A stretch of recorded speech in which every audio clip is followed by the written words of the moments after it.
ำตนนี้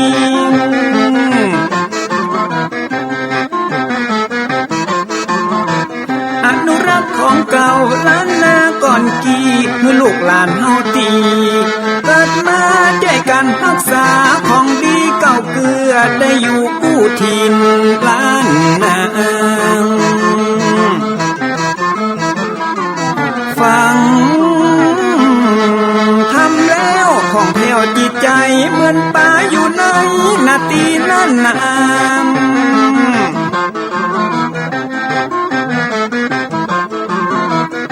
เหมือนไม้สลีอันมีไม้กำเหมือนเสืออยู่ธรรมดงดอยคุณเขาสุขของมนุษย์ยิ่งใจหมู่เฮาสุขที่ได้เอาธรรมะห่มตุม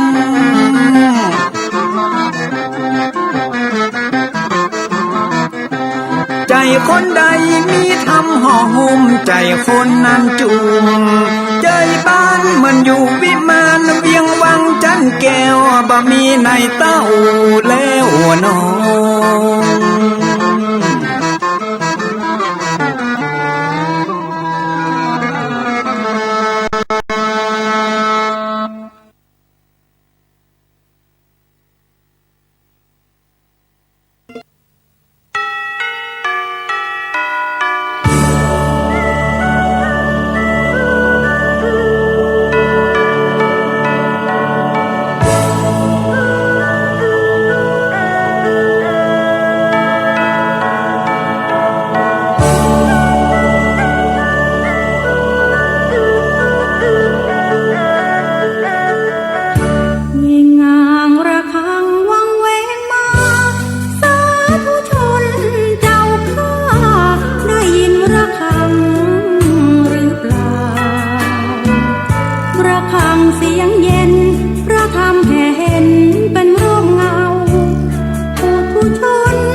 ข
อยกมือ10 นิ้วกราบนบนอบน้อมยังพระติรัตนเกี้ยวเจ้าตั้ง3 ประการอันมีพระพุทธพระธรรมพระสงฆ์อันเป็นสรณะที่เปิ่งที่เคารพนับถืออันสูงสุดในชีวิตกราบคารวะแตบใต้ไวยสาปุญญาปรมีธรรมพระมหาเถรานุเถระภิกขุสังฆะสามเณรเจ้าจุตนจุองค์อันไม่มีพระเดชพระคุณหลวงพ่อท่านเจ้าคุณพระเทพโกศลที่ปรึกษาเจ้าคณะภาค7เจ้าอาวาสวัดศรีโสดาพระอารามหลวงเป็นต้นเป็นประธานพระมหาเถรานุเถระเจ้าคณะพระสังฆาธิการทุกรูปโดยความเคารพเจริญสุขเจริญปรญาติโยมพุทธศาสนิกชนทุกท่านขอน้อมต้อนรับทุกท่านเข้าสู่รายการมรดกธรรมกับเมืองดังสถานีวิทยุกระจายเสียงพระพุทธศาสนาแห่งชาติและสังคมคลื่นเพื่อการศึกษาพระพุทธศาสนาและวัฒนธรรมส่งสัญญาณออกอากาศจากห้องส่งวัดฝ่ายหินตำบลสุเทพอำเภอเมืองจังหวัดเชียงใหม่ในระบบคลื่นความถี่104.50 เมกะเฮิรตซ์สถานีวิทยุพระพุทธศาสนาวัดหนองกายตำบลสันปะยางอำเภอแม่แตงจังหวัดเชียงใหม่ส่งสัญญาณออกอากาศในระบบคลื่นความถี่ FM 99.75 102.0 และ 89.25 เมกะเฮิรตซ์สถานีวิทยุท้องถิ่นจังหวัดเชียงใหม่คลื่นพระพุทธศาสนาและจริยธรรมส่งสัญญาณออกอากาศจากห้องส่งวัดยังกวงและวัดพระธาตุเจ้าดอยสุเทพอำเภอเมืองจังหวัดเชียงใหม่ ในระบบคลื่นความถี่ FM 96.0 เมกะเฮิรตซ์สถานีวิทยุพระพุทธศาสนาจังหวัดเชียงรายส่งสัญญาณออกอากาศณดอยม่อนจำปีวัดพระแก้วจังหวัดเชียงราย ในระบบคลื่นความถี่ FM 99.50 เมกะเฮิรตซ์ตลอดจนวิทยุชุมชนเสียงตามสายห่อกระจายข่าวตามวัดวาอารามตามหมู่บ้านต่างๆที่ได้ร่วมกันริ่งสัญญาณเผยแผ่นำธรรมคำสอนขององค์สมเด็จพระสัมมาสัมพุทธเจ้าพร้อมกันนี้เจริญปอนญาติโยมติดตามรับฟังสัญญาณจากห้องส่งวิทยุออนไลน์ของวัดฝ่ายหินรายการนี้ดำเนินโดยอาตมภาพพระครูวิสิทธิ์ศรีลาภรณ์เจ้าคณะตำบลป่าแดดเจ้าอาวาสวัดวังสิงห์คำตำบลป่าแดดอำเภอเมืองเชียงใหม่จังหวัดเชียงใหม่เป็นผู้ดำเนินรายการนำเอาสาระธรรมคำสอนปืนบ้านล้านนารักษาหีดหอยมรดกธรรมกำเมืองมาเทศนาฮือญาติโยมทั้งหลายได้รับฟังกันเป็นประจำกูเจ้าตั้งแต่เวลา6 โมงไปถึง7 โมงโดยประมาณปากันวันนี้เป็นรายการสดๆหลังจากที่ได้เอาเทปออกแตนจัดรายการตั้งเทปก็หลายวันหลายมื้อมาละต้องกราบขอบพระคุณกับท่านอาจารย์พระครูสมุวิศวัตรวรกิจโจท่านผอ104ตลอดจนต่างท่านครูบายังกวงท่านพระครูปรัตสุรเดชสิริสุวรรณโนท่านผอ96ที่ได้เมตตานุเคราะห์ในด้านการเอาเทปออกแตนเนื่องจากว่าสุขภาพในช่วงนี้ก็บ่ค่อยจะเต็มร้อย ประกอบกับธรรมก็เตะไปนักก็เลยมีเทปบันทึกเสียงไว้ได้นำมาออกคือกับญาติโยมทั้งหลายก็ญาติโยมก็โทรหาทวงถามมาได้ตุลุงจะเตะสดวันนี้ก็จะเริ่มเป็นรายการสดคือญาติโยมทั้งหลายได้รับฟังส่วนธรรมนั่นก็คงจะเป็นธรรมที่ได้เคยเตะให้ญาติโยมทั้งหลายเนอะก็ซ้อแต่เนอทำเรื่องใหม่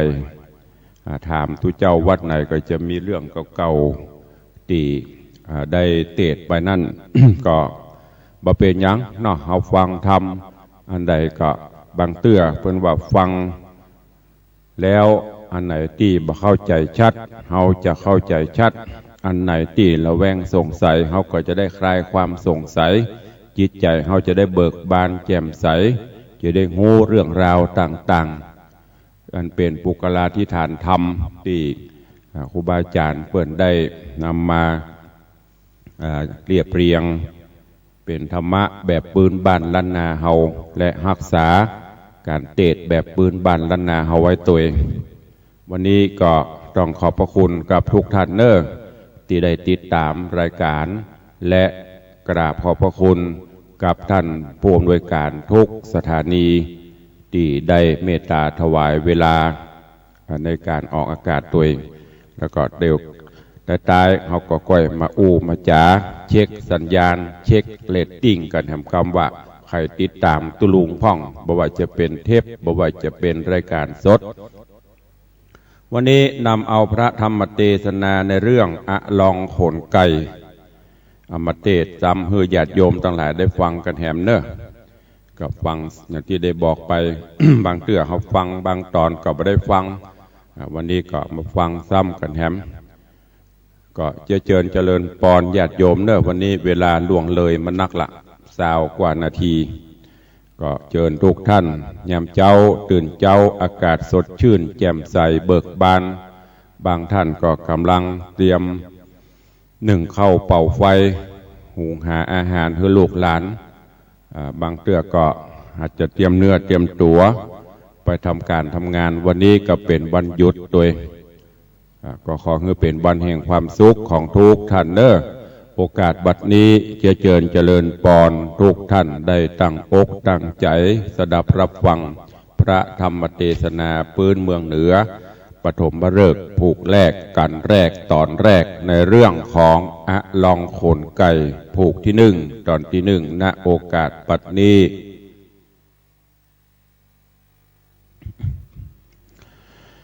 นะโมตัสสะภะคะวะโตอะระหะโตสัมมาสัมพุทธัสสะเอ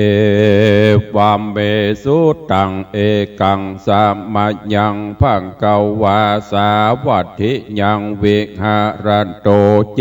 ตวันเนกอนาถปินเดกัสสะอาราเมภิกขุนังกะทังอารัมภาอิมังจาตะกังกะเทสิติสาทะโวดูราสะปุริสะตั้งหลายตั้งยิ่งใจน้อยใหญ่ผูกมักไฟพาทัดนาใครไกลกราละพรากหนีละจากสงสารถึงนิพพานกำนาดับทุกโศกกราจุอันจริงปากันม้วนหมู่จากตีอยู่ปูจาขับไว้แล้วยังเกี่ยวแก่นไทยเจียงจีนสามารถตานศีลใส่บาทบ่เว้นขาดภาวนาสองหัตถาโยกยืนโดยใจชื่นยินดีอันจุลีกลมกล่าวฟังธรรมเล่าโดยไปเพื่อเป็นปัจจัยทรงยูให้ได้อยู่เจยบานสุขสามรานจัดนี้ยามตายหลับลีจากเมืองโคนได้เอาโตนไปเกิดในที่ผาเสดเมืองสวรรค์ได้ปั่นไปหอดเวียงแก้วยอดเนรบาลขออาจารย์ปาปูปาตั้งหมู่นาเอาอาจุงจักดาฟังทียังจะดกกรีบัวขายดังจากล่ำดับไปแต่เก่าตราบต่อเต้าถึงไปบาดีเดดเตเอกังสมะยังยังมีในการละคาบหนึ่งสายปางเมื่อพระที่ไวสัพพัญโยตนเป็นครูแก่โลกดับทุกโศกเครื่องกามกับอรหันตาบอดน้อยมี500เป็นประมาณพงสำราญยังจอดในอารามยอดชื่อเจตวันนะอารามอันรุ่งเรืองงามบ่อเศร้าอันเศรษฐีเก้าชื่ออนาถปินดิกามหาเศรษฐีสัทธามีนักโสดสละเข้าของ54 โกฏเป็นประมาณสร้างเป็นตานกลมเกลาแด่พระเป็นเจ้ายอดมุนีนอกราชธานีเมืองกวางมีชื่ออ่างวาสาวัตถียะถาและมียามใดดังอันตะตาในการละยามนั้นอันว่าเจ้าภิกขุน้อยใหญ่ตั้งหลายพงนั่งใหญ่เป็นหมู่พร้อมนาอยู่โรงธรรมก็จะกรรมเป็นเหตุยักหือพระเจ้าเตสนาว่าอาวุโสตั้นตั้งหลายเฮยดังโนมเทาอันวาดนอพระเจ้าเราราบางเดิมมาลายจาดตุกขนาดดาตายคนตั้งหลายคำราพมขนาพระวี แจ้งดาตีจะใจจับลางเตื้อได้กระทำการอันตุกผ่านลายแหล่เงียบบ่แป้เขขาเอาอาจญาเต็งใส่เพื่อหืดได้เถิงตายนอพระบุญภายตีไว้เต่าโอดโขดไม่เครื่องกาแม่นอนาถาตุกยากก็บ่ละพรากเสียการบ่เอ็นญาณขี้คร้านบ่สะต้านการได้มีหัวใจภายแผ่เลี้ยงพ่อแม่กุลนาตั้งวงศาป้าปู่เฮือได้อยู่เจยบ้านสร้างสมปันจะใจจริงจักได้เป็นสัพปัญญูข้ากึดดูหันหลากพระเป็นเจ้าหากมีเปลี่ยนแต่และนาเตสังวัจนังโสตวา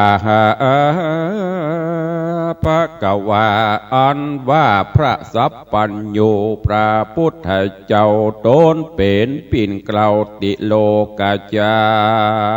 รย์พงสามรานยังอยู่ในแก้วกูสัตกุเดโสตัญญันมีจริงแจ้งที่ฟังภิกขุจีจาการพระเล็งหันเป็นเหตุจริงกวนเตเตสนายังจริญาจัดเก่าอันตนแห่งเจ้าปั้มเป่งมาเฮอภิกขุสังฆามวลหมู่ใดพร่ำหูไปหลายจิ้งผ่านภัยเสด็จยัวริญาตไปนั่งเหนืออาสนะอันสังฆาน้อยใหญ่หากปลูกไว้เป็นนิรันดร์การพระจอมธรรมผ่านแผ่วนั่งเมียนแล้วบนอาสนะภิกขุสังฆามวลหมู่ก้านั่งอยู่โรงธรรมก็ดักกรรมเสียงไข้รีบขาบไว้อันจุลีหาบว่าจีจุผู้แล้วดักอยู่ได้พระบุญภาตีไว้เล่งเลียควายไปมาภิกขุสังฆามวลมากพอแล้วหากดูงามนั่งเรียงตามหนุ่มเทาเต็มตัวเต้าหงธรรมบอกใครกำเก่าอูเต้าดักอยู่สันดีพระมุนีพอดแล้วจิ้งไข่ข้าอูบแก้วจะทำโดยกำงามอ่อนอ้อยฟังจื่นจ้อยวอนหูว่าภิกขเวดุราภิกขุทรงตนทารงสินใสวิเศษใครโพ้นเขตอบายต้านต่างหลายมวลหมู่พงกล่าวอูสังจาหันเฮามาจวนใส่ลวดยังไว้กลางโหนหับปากโตนจุผู้บอกกล่าวอูแยวไปจูงจักไข่กล่าวจี้เฮือแจ้งทีขีญาที่นั้นนาเจ้าภิกขุตนองค์อาจจบฉราดโดยโวหารกอดน้ำบานสการขับไว้บอกพระเกี่ยวแก่นไทยตามมีพระมุนีต้นผ่านแผ่วจิงไข่ข้าอุแก้วเทศนาว่าภิกขเวดุราภิกขุตั้งหลายผู้เป็นสายอริยญาติเยือนักปราชญ์ทรงญาณเฮาสร้างสมปานบ่ผ่อนตั้งแต่ก่อนเมินมาสังฆญาทวนทีนับได้สี่อสงไขยลำดับไปหลายหลากแสนกับหากเป็นปลายลางเตื้อตายไปเกิดในกำเนิดสัตตริชาน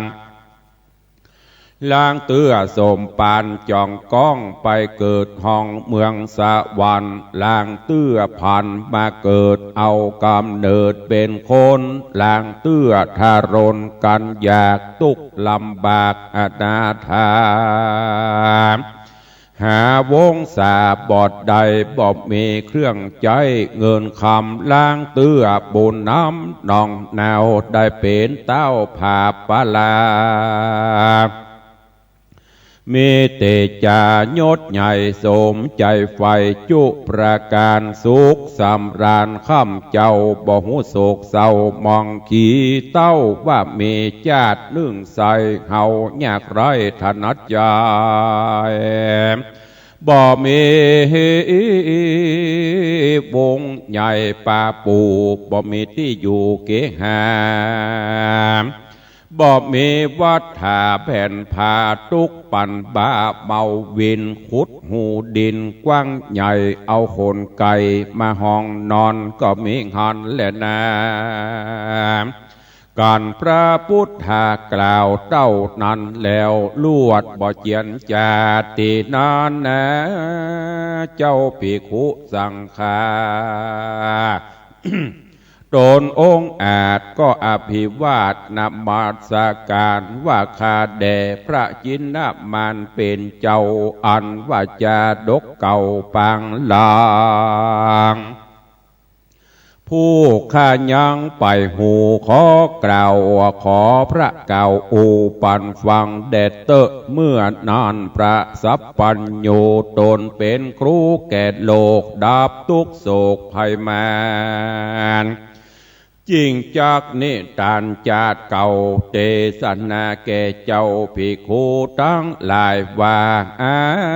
ติกิละภิกขเวหังสาวัตตินากาเลธรรมิกะราจารัจจังกาเลสีดังนี้เป็นตนว่าภิกขเวดูราภิกขุตั้งหลายผู้เป็นสายอริยะเจ้าทุกคำเจ้าภาวนาแต่เมินมานักโสดนับแสนโกฏอสงไขยมีเต้าห่อใจโยดยาวถือคือว่าเป็นดาวเต้าบุญเรืองสะเวยเมืองใหญ่กว้างมีชื่ออ้างว่าหังสวัตตินกรเต้าผู้ทอนภาพดาวชื่อว่าเต้าธรรมิกราชามีราชญาณนอดเนางามบ่อเศร้าเจียงคานหน้าตาบานยิ้มแย้มสองฝ่ายแก้มเพียผิวขามย้อมไข่กำอ่อนอ้อยฟังจื่นจ้อยเอาจะเฮ้ยวานะใสสักอาจชื่อนางนาถเหมาบุญหลังหนามากกวางห่วมก่อสร้างสะเวยสีนางเตวีนั้นโสดบ่ร้ายโหดทารน ปานติบาทโตนข้ามเจ้าอยู่ตามแบบเบากองธรรมคนแนะนำตัวดาวต่างตันกล่าวจากกันว่าส่องจอมควันยศใหญ่คือเต้าไทยธรรมิกราชาก็พระราชญาแนบข้างเป็นกู้สร้างเดิมอ่อนสะเวยนครเมืองใหญ่จุมไพรได้เย็นใจคนโฝกหุงคนใดไพรราชตั้งอำมาตย์เสนาปโรหิตาหนุ่มเท่าจากการดังนี้เล่าตั้งวันก็มีหันเล่นนาดังนาครังอันว่าเมืองหังสวัสดีนั้นใสหากกว้างใหญ่นำนาจูมพระจาโกฏล้านบ้านต่อบ้านติดกันเสียงเรื่องนั้นบอกขาดตั้งเปียพาดมโหรีตุลิญะนนตรีต่างๆบ่หูห่างยามใด คนลามไหลละลาดพ่องเข้ากาดขายของตามมักกากองหน่อยใหญ่คนเตียวไตไปมาคนไกลตาต่างเตดมาสู่เขตขายของเจ้าเมืองป่องเตียวออกไปสู่ขอกไกลตาเอาของนันนาม้วนหมู่อันมีอยู่เมืองโตนใส่เกวียนคนไปกาพ่องใส่ต่างมาและลาพ้องกอดดางัวต่างนับอ่างลายจูมตามใจหูมมักไฟ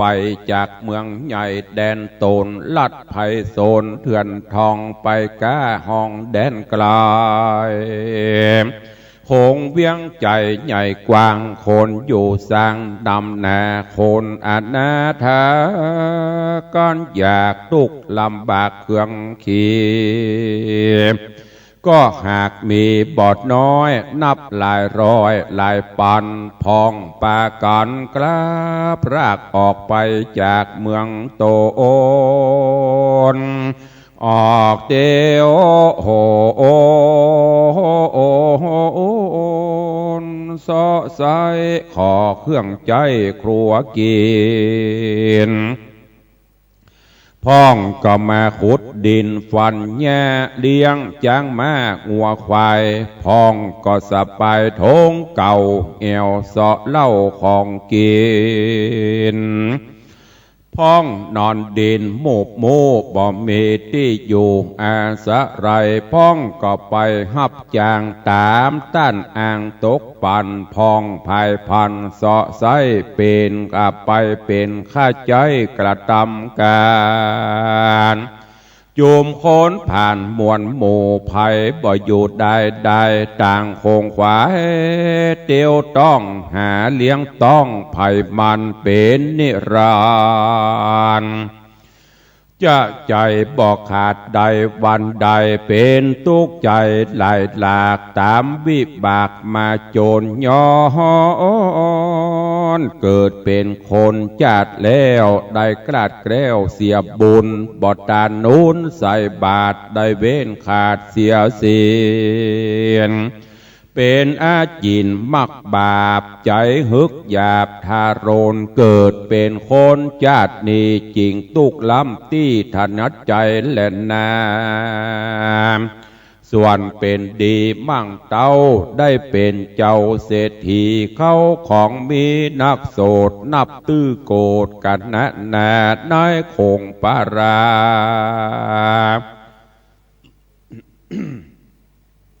นายคงปาดลาดนันไซ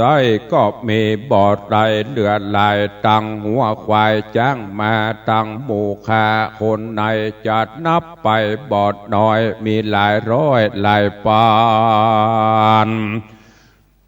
ตั้งแผ่พรันแผ่นพาตั้งเครื่องงาอลังการเงินคำคานก้ายิ่งสับปะสิ่งของแปลงเกี้ยวและแสงลายแหล่นับบ่แปดดิเล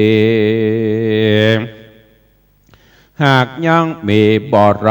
ในเมืองใหญ่หังสวัสดีนกรย้อนเดิมอ้อนจาดก่อนบ่ได้ผ่อนเสียบูนฮื้อด้านโนนบ่ขาดบ่ประมาทเสียศีลบ่อาจีนตั้งบาปอยู่สภาพก็อยู่สุภาพตามธรรมบุญจริงตามมาเกิดเป็นผู้ประเสริฐเจยบานและนาที่นี้จักวันนาจะรอดถึงเต้ายอดธรรมิกราชาสะเวยปัลลาเมืองกว้างเป็นเจ้าจางสาวเวยสีนับสาวปีเป็นขนาดบ่มีโอรสราชใจรามจักสืบตามสร้างก่อเป็นเต้าแตนป้อสาวเวยเมืองมีแต่นารีเรื่องอ่อนน้อยงามชื่นจอยราชธิดาทารงโสภาวะวองเจ็ดพี่น้องเรียงกัน สลีสุพรรณน้องซอยชื่อนางนาดน้อยคำโผงดังอินลงหล่อเป่างามกว่าพี่เก้าจุคนคนฝ่ายดาวโตนพ่อแม่ตังเท่าเกตนายต่างฮักสายลูกลาพร้อมทวนนาเสมอกันปีเดือนวันปันจอดลูกดาวยอดปาราก็มีวาสาขึ้นใหญ่จำเริญไข่เปิงเป้าคือเป็นสาวจุผูพร้อมหน้าอยู่หอดในก็มีหันและนาตาโตโอโหปัฏฐานะแรกแต่นอนไปนะบ่อเนินจะหึงนานเต่าผู้บานที่ราชเจ้าผาศาสตร์พังกาในปาราต่างดาวได้หูข่าวถึงหูว่าสารีบุญจูนหล่อเบาเจ็ดนอดเนาสาวสีลูกเจ้าปุรีธรรมมิกราชวันนะอาจเหลือโคนเจ้าต่างโหนต่างเตศอยู่ในเขตเมืองไกลต่างมีใจใครใดยังเกี้ยวแก่นไทยโสภาไปเป็นจาญาโยดเงาร่วมเต้นเต้าสะเวยสีแต่งปันนาการมีมากเต้าตามฮิตเก่าของธรรมคือเงินคำจังมาตั้งเครื่องงาอลังการปะโลหิตาจารย์ผู้ฉลาดตั้งอำมาตย์คนในแห่นำไปลอดห้องโค้งเขตต้องหังสวัสดียกปันนาการมีมวลมากอันโตนหากนำมาถ้าวายราชาธรรมมิกราชแล้วโอกาสขอดนางไปเมืองขวางต่างดาวเป็นเทวีเต้าเมืองโตนเขาต่างโคนเขาต่างโคนกล่าวถอยโดยกำอ่อนอ้อยนาเพื่อฮือพญาธรรมมิกราชได้อนุญาตบ่งปานย่างจอมควันลูกเต่าตามกึดเล่าขะนิ่งในเจ้าห่อใจธรรมมิกราชเจ้าภาษาใจสีก็ไขวัดดีตันกล่าวว่าโอรสเต้าเมืองใดจักเอาสายจะหายลูกเต่าแห่งเฮานี้เล่าไปเป็นเทวีเฮายินดีปงขาดอนุญาตตามใจเต้าว่าบ่ฮือป่าไปต่างห้องจากเตต้องเราราฮือได้มาอยู่สร้างในภาษากวางจอมกรเจ้าหอจันธรรมมิกราชก็อนุญาตบ่งวางฮืออย่างนางปีเก้าหกดังเจ้าคิงภายเกเต้าตั้งหลาย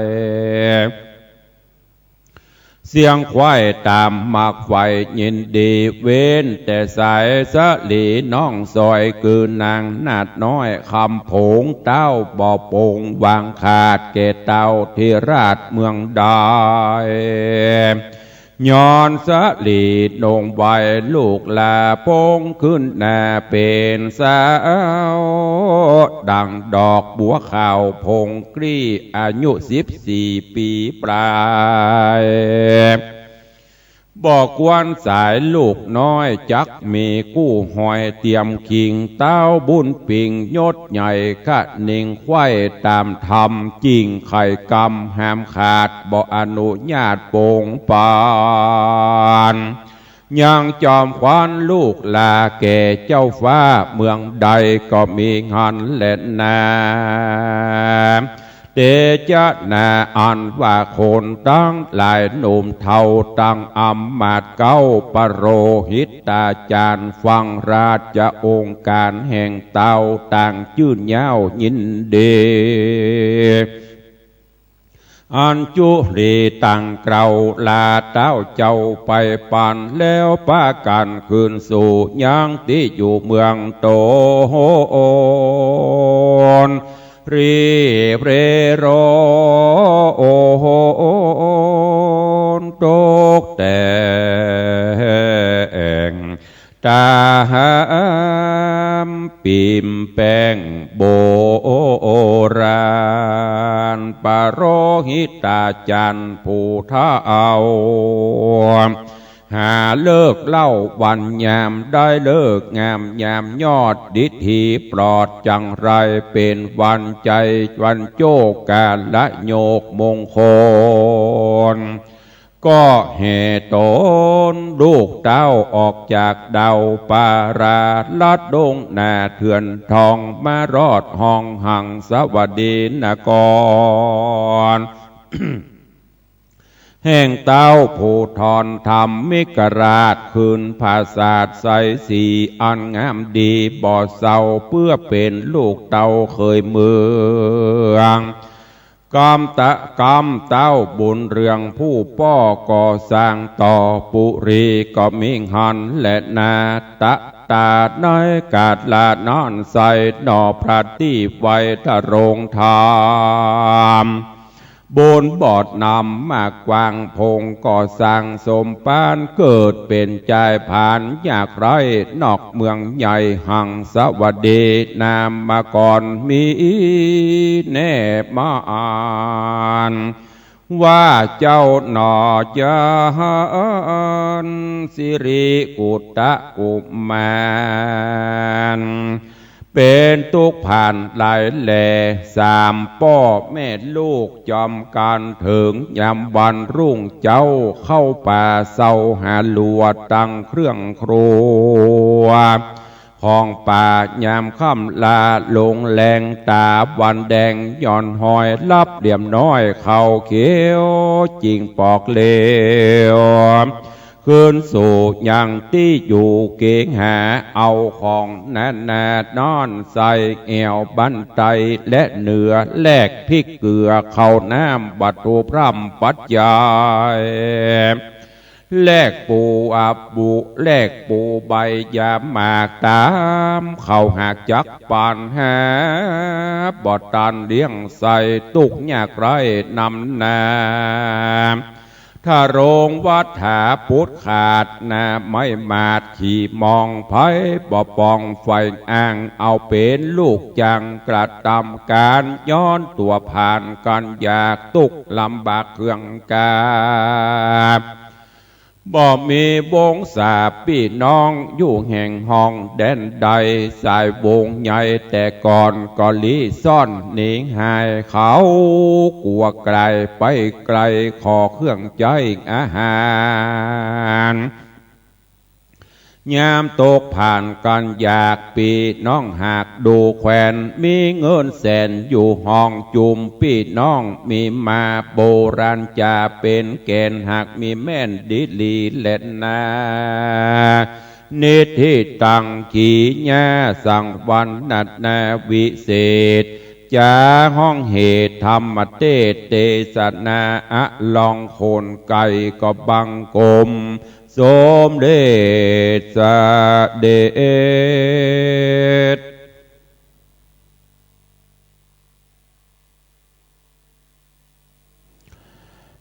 วันนี้ก็ได้นำเอาธรรมเทศนาในเรื่องของอาลองผลไก่เทศนาฮือญาติโยมทั้งหลายได้รับฟังกันเป็นตอนแรกผูกแรกตอนแรกวันนี้เดี๋ยวพอเวลาก็จะหมดลงขอโป่งวางไว้เก้าอี้ก่อนก็กำลังเข้าสู่เนื้อหาเนื้อเรื่องอยู่เรื่องราวของอาลองคนไก่ก็เดี๋ยววันพุธก็จะได้นำเอาในตอนนี้ไปสรุปในตอนต่อไปเพื่อฮือปฏิปต่อในเรื่องราวในเนื้อหาสาระคือกับญาติโยมทั้งหลายได้เข้าใจถ้าสรุปในตอนนี้ก็เดี๋ยววันพุธโยมก็จะลืมก็จะเอาในตอนนี้ไปสรุป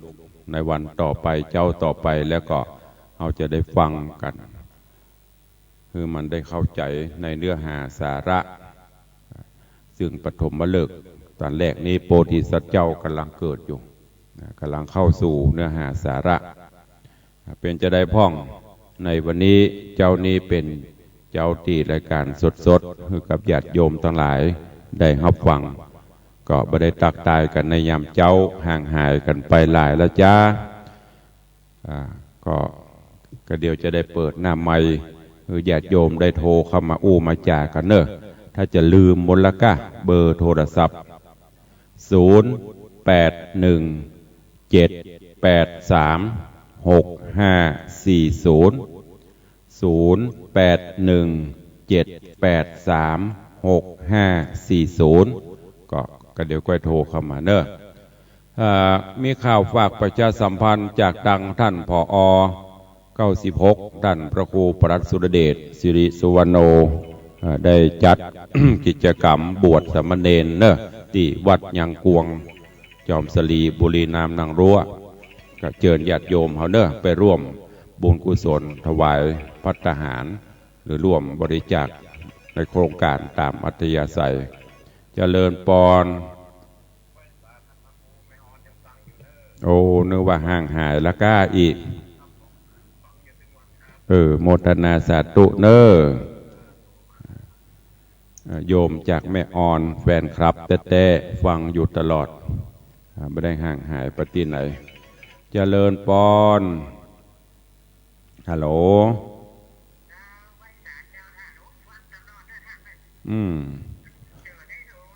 ขอบคุณหลายๆเนอ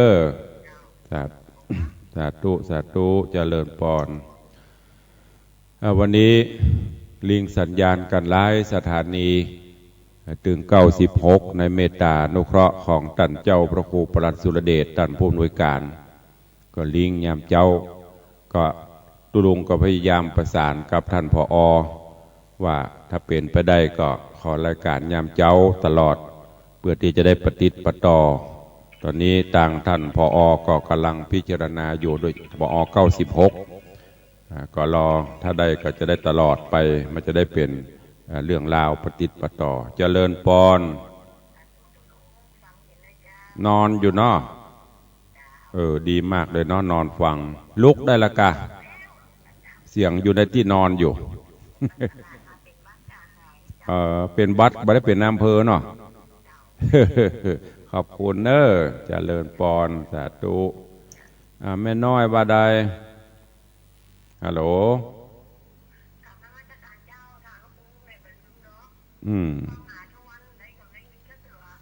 สาธุเนอยักอย่างกินมะเจ้านี่สาธุลำดีใส่ส้มนักเนอเจริญปอนเนอเอาดีมีสุขเนอเป็นวัดหน่อยจะได้เป็นจังหวัดขอบคุณนักเนอเจริญปอนว่าจะได้ตังใดนี่เสียงก้อยฮะโอ้ยังพอได้ยินอยู่ที่นอนอยู่ก้าอันเปิดอูเสียงบ่ได้ยินสัญญาณมันบ่ออกอากาศเนอะใครจะอู้ตัวเข้ามาวันนี้ยังมีหลายอยู่โลกนึกว่าลืมตุลุงกันละกาอีก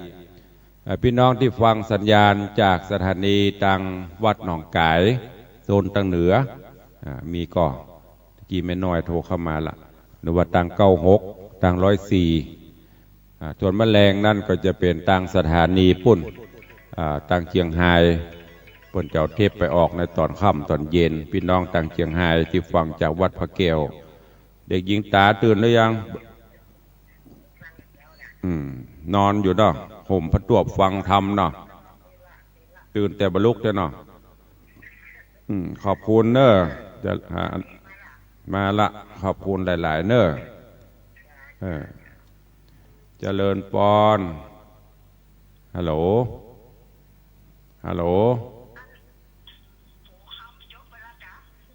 จบปะละจบก็คือมันจบก่อนตุลุงจัดสดละใครเป็นปูมาเพะจะต่ำน้ำพริกน้ำปู จะต่ำเป็นน้ำพริกน้ำปูอะเขาไปแปลงเขาแปลงน้ำปูแล้วปูคำอ่ะเขาไปแปลงน้ำพริกน้ำปูละขอบคุณเด้อสาธุก็อนุโมทนาบุญขอบคุณกับทุกท่านเนอะที่ได้ติดตามรับฟังรายการตุลุงมาก็อนุโมทนาบุญขอบคุณกับทุกท่านเนอะเพราะว่าตอนนี้ตุลุงขอเชิญชวนญาติโยมศรัทธานาบุญเฮาทางวัดได้จัดสร้างห้องปลดทุกข์ห้องน้ำห้องส้วมหรือว่าห้องน้ำห้องสุขาญาติโยมท่านใดมีเจตนาใครร่วมบุญเนอะตอนนี้จะปูกระเบื้องจะติดตั้งประตูงานก่อสร้างตุลุงบ่ได้แจ้งตัง104เฮาตั้ง96นี่ก็ส่วนมากจะได้ฟังกันท่านใดมีเจตนาใครร่วมบุญกุศลก็หลังใหม่เนอะโทรศัพท์เข้ามาได้ร่วมกันสร้างห้องปลดทุกข์ที่วัดวังสิงห์คำเจริญปอนขอบคุณเนอะแม่เนอะอนุโมทนาขอบคุณหลายๆเนอะสาธุก็เชิญชวนญาติโยมเนอะต้องการกระเบื้องที่จะปูฝาผนังที่จะปูปืนแล้วก็เครื่องสุขภัณฑ์ตลอดจนสีท่านใดจะมีเจตนาใครร่วมบุญก็เดี๋ยวหลังไมค์ก็โทรเข้ามาได้เนอะ0817836540กระเบื้องกล่องละ150 บาทนี่ราคาอาจจะแพงกว่านั้นสักน้อยหรือว่าอาจจะลดตรงนี้สักน้อยก็เอาเป็นบรรทัดฐานตุลุงจะใจประมาณสัก60-70 กล่องแบ่งห้องน้ำให้ญาติโยมห้องปลดทุกข์ก็เชิญญาติโยมเนอะท่านใดมีเจตนาจะร่วมตอนนี้เดี๋ยวพอเวลาหมดเวลาแล้วขอนำรายการสายสุดท้ายอินโดเพิ่นเจริญปอนครับครับครับหมอนดินเนอร์มันพวกสรุปมันพวกจะสรุปมาฟังแล้วเนาะเวลาหมดเวลาขอนำรายการจากญาติโยมไปก่อนกราบขอบพระคุณท่านผู้อำนวยการทุกสถานีเนอะวันพวกก็ฟังกันต่อในยามเจ้าวันนี้ขอความสุขสดสดีบังเกิดมีกับทุกท่านเนอะจัตตารโอธรรมาวัฏันติอายุวันโนสุขังภาลัง